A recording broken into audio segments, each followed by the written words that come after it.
The learning support is concerned course news and schedules, online submission, homework, assignment could be done online, communication and conferring.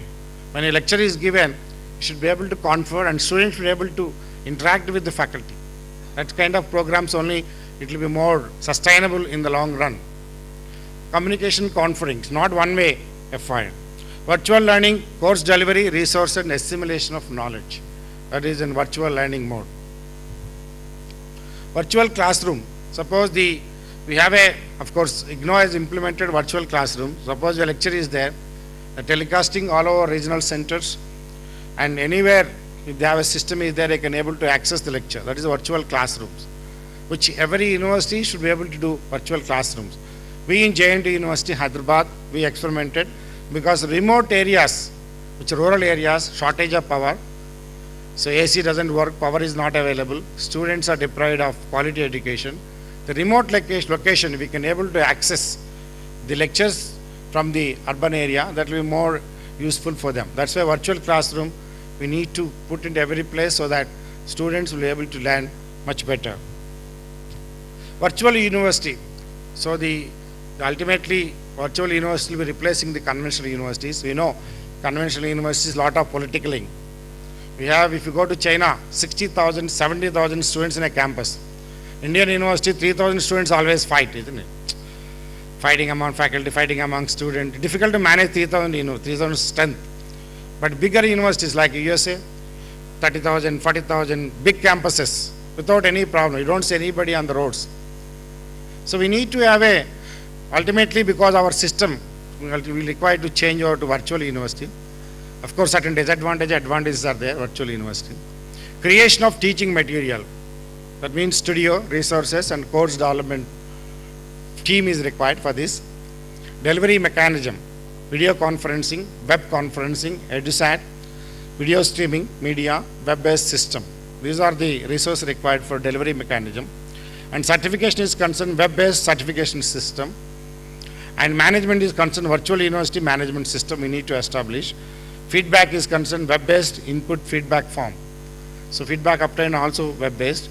Research in virtual university and advisory committee online collaborations. So these are required particularly to put in place the virtual university is concerned. Virtual university realizes education and its learning opportunities through electronic devices. One way is with a well-designed web portal using multimedia technologies to present its courses, whatever the courses which are offering, like a formal education system, virtual lectures, interactive sessions, because virtual lectures nearly only receiving doesn't help much. They should be able to interact with the students and learners, and simulations to support practical and experimental work. Today, Indian education system lack basic practical skill is not there. Many of the engineering graduates, where I am dealing last 35 years, they lack practical experience.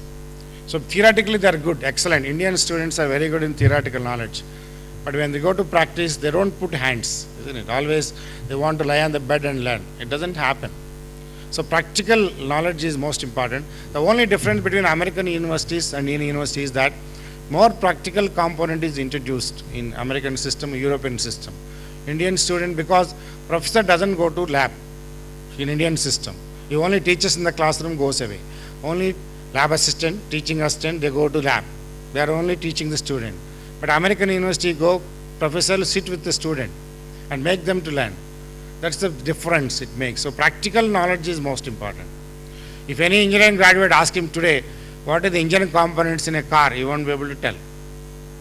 Only ITA graduate, ITA student, he can know something. That is basically because practical knowledge is not there. We need to do that. So simulations to support practical and experimental work. Suppose virtual university may feel that where is the practical component? We need to do in a simulation model so that practical exposure is there. Similarly, assignments. Assignments, generally conventional universities, we give assignment, all of them go to canteen and copy and submit and everybody get 10 out of 10. Conventional university system, they are not able to monitor. So assignments, now because using technology, every student given a different assignment. Let them solve and give it. Suppose many of the Western universities, even 30 in a class, 30 students are given a different problem. They given a 1 week time and they give reference material. They have to go to website and find out and submit assignment. Time frame. Today 5 p.m. means 5 p.m. There is no leverage. And that's why they do it, hard work. Our own students, when they go abroad, they excellently do well. But within India, they don't do because our system doesn't permit this kind of system where the student can learn. Then examination and certification. We have online testing could be done and also certification could be done. Generic elements of virtual universities. We have a flexibility in delivery. That's one advantage of virtual university. Learners friendly technology. Redefining pedagogy. So each subject, each program, each course, we require to define pedagogy. Pedagogy means we have a student-centric learning, teacher-centric learning, and we have a learning-centric. Presently, we require to implement the learning-centric. That means teacher has to learn, student has to learn. Both have to learn, isn't it? So that's why redefining the pedagogy for a given program or subject or a course. Learner support mechanisms. Appropriate software infrastructure is required and robust hardware infrastructure for particularly this kind of virtual universities when you put in place. Assessment methodologies, how we are going to assess the critically required to evaluate the student. Adequate legal policies and procedures. Suppose virtual university means legal policies we need to put into place. Otherwise there will be legal case. India we are known for, isn't it? Everything will go to court. Nowadays easy, isn't it? To stopping the appointment of Vice Chancellor, we can stop for 2 years also. It's possible in our legal system. So the learning methods, so what's the knowledge retention? So the lecture, 5% only retention. Knowledge retention is only 5% by lecturing. Some case bright student learn majority what you taught in the classroom, but majority student don't learn in the classroom. Reading 10%, audio visual 20% retention, demonstration gives 30%, and discussion group 50%, practice by doing it to the extent of 75%, teaching others. When you start teaching subject, then yourself will got doubts. In that case, your retention will be 90%. You start thinking in your mind, whether because students start asking questions. So immediately application of learning and a real life situation. You have to design a component. Then if you can able to apply successfully and solve the problem, knowledge retention will be 90%. So these are the generally accepted, maybe slightly here and there, but generally accepted worldwide. Technology-enabled learning initiatives in India. Education and Research Network, ERNET, has come in first India. First initiation by Government of India on ICT for education and research community, brought internet to India and set up a high-speed network with a backbone bandwidth of 2.43 gigabytes per second, connecting 45 institutions in the beginning. Later on, CDAC, Center for Development of Advanced Computing under Ministry of Information Technology, Government of India, complete the proof of concept phase of Garuda teraflop grid supercomputer, 10 to the power 23 floats per second, floating points per second. The high-speed supercomputer, CDAC is established in Hyderabad and Pune, and particularly weather prediction, other modeling, agriculture pattern, they're using this teraflop grid. Similarly, NPTEL, National Program on Technology-Enabled Learning, because this is done for engineering courses, particularly Government of India MHRD given 100 crores to IITs. 7 IITs put together, they have developed about 1,000 courses and in form of a DVD or form of a CD, you'll put in a server where they standardize e-content for different subject, which is mostly available for faculty and free of cost sometime, but most of the college they don't use, put in a shelf. So even though it is given free, they spend a lot of money, 100 crores on the developing e-content. Similarly, educational packages, EMRCs are there. Many universities, the electronic multimedia resources are available, CDs, earlier cassettes, but the usage is very limited. UGC has given larger funding for this particular. Digital learning, unless digital learning private participation comes in, government alone cannot do digital learning at everywhere. So we have a technology-enabled learning initiatives in India is concerned. National Knowledge Network, the concept of Prime Minister, Sam Pitroda, they said the national knowledge work.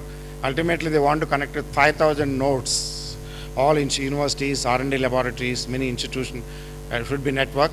10 gigabytes per second high-speed communication backbone, facilitate access, exchange of knowledge in a cost-effective manner, interconnect all national research and education institutions, leading national laboratories, universities, and IITs, and connect more than 5,000 nodes across the country. That is an ambitious project, but right now they could be able to connect very few, less than 100 institutions across the country. But idea is that to share the expertise, knowledge across the universities, national laboratories, and national institutions. E-Sakshat MHRD project support e-content creation and establishment of remote labs. Remote labs is the most one because particularly virtual universities, virtual learning, even remote lab. That means every institution need not buy equipment for setting a laboratory. Remote lab is there, they can access the remote lab working and they can able to conduct the experiments. That is the remote lab concept. It is coming in many universities across the world. We have a interest and investment on online learning. This is the concept note, increasing demand, reduction in the education budget, search for revenue generating activities, changing profile of a learner, competitive threat. These all components which goes for interest and investment on online learning. Similarly, flexibility is an important issue in many online education strategies. Just wind up in 2 minutes. Flexibility is important because I was given only 35 minutes, so I had to be within 35 minutes. So I have, as for that, I have another 2 minutes to go.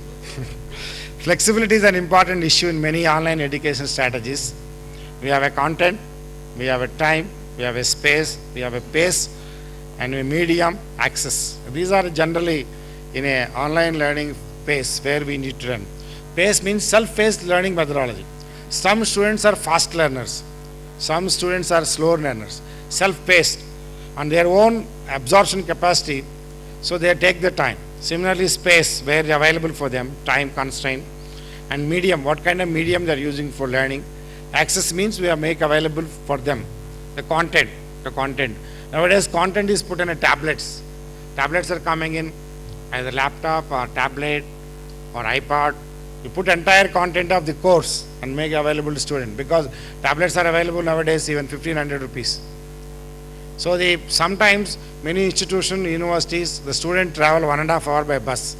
In Hyderabad, I have seen a student travels 2 hours in the morning, 2 hours in the evening. Many engineering colleges located around Hyderabad, 160 engineering colleges around Hyderabad, and student travels 2 hours. We are wasting prominent time, prime time. So if the content is put into tablet, and they can use the time optimally so that for learning enhancement it could be done. Like that, universities or distance education or vocational education, any of these sources we can able to use the technology, leverage the technology for understanding capacity. Change in technology, change in nomenclature. We have virtual education, open learning, online learning, e-learning, distributed education, ubiquitous learning, flexible learning. Different names are given. It's a technological jugglery. So, but whatever it is, the idea is that how to make the student to learn. That is the fundamental principle behind all this. Virtual campus. We are talking about virtual campus. Nothing exists. No physical space, no university, no IGNO. IGNO will be on the net only, on the web portal. So this virtual campus look like this. Then we have open and distance learning. So the different resources are available for them to open and distance learning. And on-demand learning. So just go there, plug in and try to learn. All the content subjects, everything is available. They can choose the courses, they can register online, and content is available, and they can ask the questions to the concerned teacher or a mentor or the program coordinator, and they can able to learn on-demand learning anytime, night time, daytime, or anywhere across the world. They can plug in and able to learn. That is the on-demand learning. So in conclusion, because this kind of online, on-demand, MIT, USA, similarly Stanford University in California, similarly in Canadian universities, Hong Kong, in many universities they have introduced this virtual learning space for the understanding of the student, virtual learning environment. Many universities in the world, they are trying to switch over to, not that it's not possible to switch over entirely from face-to-face learning to only web portal based learning or virtual university, but you should prepare for change. Should prepare for change for betterment of our student community. Education today is undergoing metamorphic changes. ICT provides a variety of technological solutions to enhance learning. Institutions of higher learning should prepare for change. Virtual laboratories, virtual classrooms, and virtual universities would be replacing traditional institutions. I think this is the need of the hour. We need to introspect and how best you can able to address and use the technology for making students understand. And when we have the shortage of faculty, I think this is the best means of addressing the need of particularly higher education institution. So at the end, I would like to thank the Professor Aslam, Vice Chancellor of Indira Gandhi National Open University, Delhi, Registrar, and Professor Gopal, Organizing Committee Chairman, all the distinguished invitees, faculty, students, staff, and media friends for giving opportunity to be here, particularly Professor G. Ram Reddy. I am very closely associated. I am very happy Mrs. Reddy also, she came all the way from Hyderabad. In fact, Professor Ram Reddy, when the Indira Gandhi Open University committee was set up in Sabdarjan development area, which is exactly opposite to IIT Delhi. I was in IIT Delhi from 83 to 86. So that time I came for doing research at IIT Delhi. So we used to go across. Professor Ram Reddy also used to come walking in IIT Delhi, like a long sprawling campus. And we used to go almost a week we used to meet. That was initial conceptual stage of the university. That time there was no IGNO campus at this place. They were only conceiving. That stays right from here. And apart from that, I was also associated when he was Vice Chancellor of Osmania University. I was also warden of some of the hostels and also some administrative jobs he used to give us. So I was closely know him, family members and all that. It's a great opportunity, even though the Vice Chancellor spoke to me only 4 days back, strictly 4 days back. It's difficult for me. I was in Hyderabad and readily agreed because of my association with Professor Ram Reddy, and I owe respect for him. That's why I accepted to be here. I'm sure that with little of inputs I'm able to give here, I'm sure that your all wisdom is there. You're all experts in the field. I'm sure you can able to do your best, particularly Indira Gandhi Open University, which is well known in the country as well as abroad. With these few remarks, once again I would like to take this opportunity to thank all of you, particularly Mrs. Reddy also, who came all the way from Hyderabad. Thank you very much.